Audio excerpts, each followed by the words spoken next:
Stop. अगर आप class 9 science में बहुत मेहनत करते हो, आवर्स तक स्टडी करते हो, फिर भी एग्जाम्स में मार्क्स कम आते हैं, तो ये वीडियो आपके लिए है।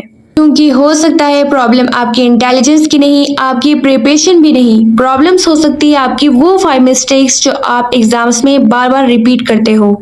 नंबर 5 की वजह से आपका आंसर करेक्ट होने के बावजूद भी मार्क्स लूज हो सकते हैं। तो वीडियो को एंड तक जरूर देखना, क्योंकि हम सिर्फ मिस्टेक्स नहीं देखेंगे, मैं आपको हर मिस्टेक एक सिंपल सॉल्यूशन भी बताऊंगी जो आप अपने एग्जाम्स में इमीडिएटली अप्लाई कर सकते हो। Let's go. सबसे पहली मिस्टेक्स, और ऑनेस्टली ये क्लास 9 के बहुत से स्टूडेंट्स करते हैं, साइंस को सिर्फ रट्टा लगाना। आपने डेफिनेशन याद कर ली, लॉन्ग क्वेश्चन याद कर ली, फिर एग्जाम्स में क्वेश्चन थोड़ा चेंज हो गया, बस गेम ओवर।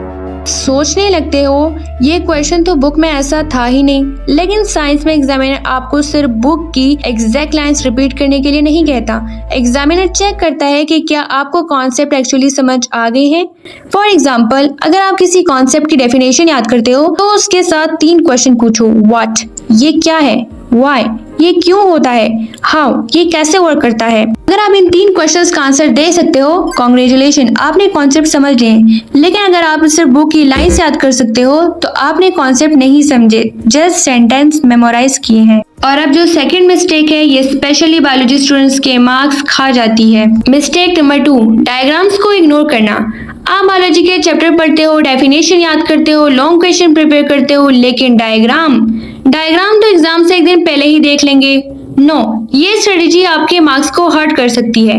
डायग्राम आपके कॉन्सेप्ट को विजुअली प्रूफ करता है। और सबसे इंपॉर्टेंट चीज, लेबलिंग। आपने डायग्राम बना दिया लेकिन लेबल रॉन्ग। आपने स्ट्रक्चर बना दिया लेकिन पार्ट्स आइडेंटिफाई नहीं किए। फिर आप कहोगे मैम मुझे तो डायग्राम आता था। तो सॉल्यूशन क्या है? पहले डायग्राम बुक से बनाओ, फिर खुद ड्रॉ करो, फिर बुक बंद करके अपनी मेमोरी से ड्रॉ करो, और लास्ट में लेबलिंग चेक करो। ये सिंपल सी प्रैक्टिस आपको एग्जाम हॉल में बहुत हेल्प करेगी। लेकिन अभी तक हमने एक भी फिजिक्स वाली मिस्टेक डिस्कस नहीं की।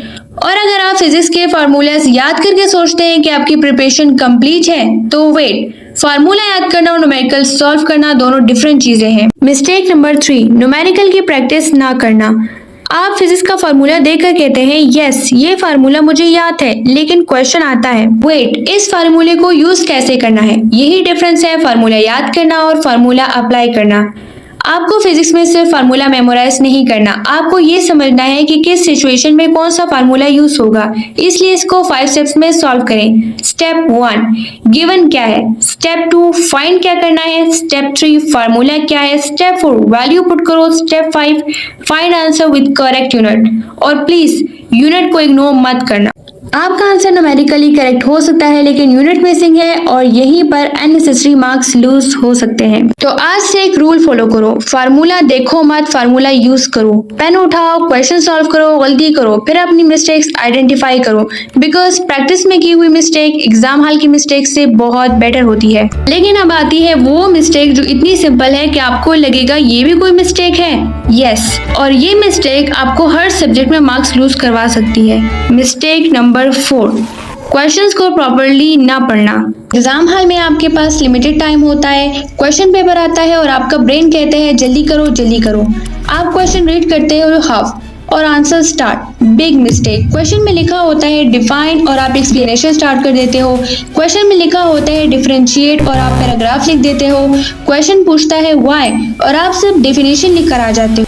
हाँ, नॉलेज है लेकिन क्वेश्चन कुछ और डिमांड कर रहा था, इसलिए एग्जाम में कुछ वर्ड्स को स्पेशली नोटिस करो। डिफाइन, डेफिनेशन दो, एक्सप्लेन, डिटेल में एक्सप्लेन करो, डिफरेंशिएट, डिफरेंस क्लियरली शो करो। और एक गोल्डन रूल, आंसर लिखने से पहले क्वेश्चन को एक बार स्लोली रीड करो, सिर्फ 5 सेकेंड। ये 5 सेकेंड आपके मार्क्स बचा सकती है। लेकिन अब जो मिस्टेक है ये सबसे डेंजरस इसलिए है क्योंकि इस मिस्टेक में आपको आंसर आता होता है फिर भी मार्क्स लूज हो जाते हैं। Mistake number 5, poor answer presentation. Imagine करो 2 स्टूडेंट्स को सेम क्वेश्चन आता है, दोनों को करेक्ट आंसर आता है। स्टूडेंट ए पूरा आंसर एक ह्यूज पैराग्राफ में लिखता है, no heading, no point, no clear structure. Student B heading बनाता है, पॉइंट्स में आंसर देता है, इंपॉर्टेंट कीवर्ड्स क्लियरली शो करता है, जहां जरूरी हो डायग्राम बनाता है। अब बताओ एग्जामिनर के लिए कौन सा आंसर समझना इजी होगा? Obviously student B. Remember, exam answer कोई व्हाट्सएप मैसेज नहीं है। आपका गोल ये नहीं कि बस पेज फिल हो जाए, आपका गोल है एग्जामिनर को क्लियरली दिखाना कि आपको कॉन्सेप्ट आता है।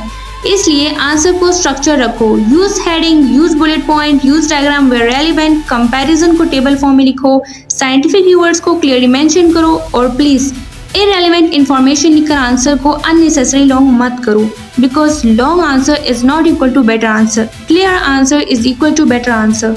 ओके क्लास 9 स्टूडेंट्स, अब एक बार फाइनल रिकैप। नंबर 1 रट्टा लगाना, कॉन्सेप्ट नहीं समझना। नंबर 2 डायग्राम्स को इग्नोर करना। नंबर 3 न्यूमेरिकल की प्रैक्टिस ना करना। नंबर 4 क्वेश्चन को प्रॉपर्ली ना पढ़ना। नंबर 5 आंसर प्रेजेंटेशन को इग्नोर करना। अब ऑनेस्टली सोचो, आप इनमें से कितनी मिस्टेक्स करते हो, 1, 2 या all 5? Don't worry, good news ये है कि ये सब मिस्टेक्स फिक्स की जा सकती है। आज से सिर्फ ज्यादा स्टडी मत करो, स्मार्ट स्टडी करो, कॉन्सेप्ट समझो, प्रैक्टिस करो, क्वेश्चन क्लियरली रीड करो और अपने आंसर को स्मार्टली प्रेजेंट करो। अब मुझे कमेंट में ऑनेस्टली बताओ 1, 2, 3, 4 या 5 आपकी सबसे बड़ी साइंस मिस्टेक कौन सी है? मैं कमेंट्स रीड करूंगी और नेक्स्ट वीडियो में हम स्टूडेंट्स की सबसे कॉमन प्रॉब्लम को डिटेल में डिस्कस करेंगे।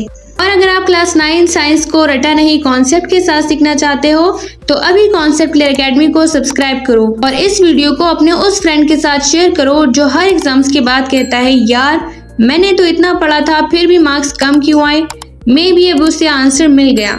मिलते हैं नेक्स्ट वीडियो में। Till then keep learning, keep improving and keep your concept clear.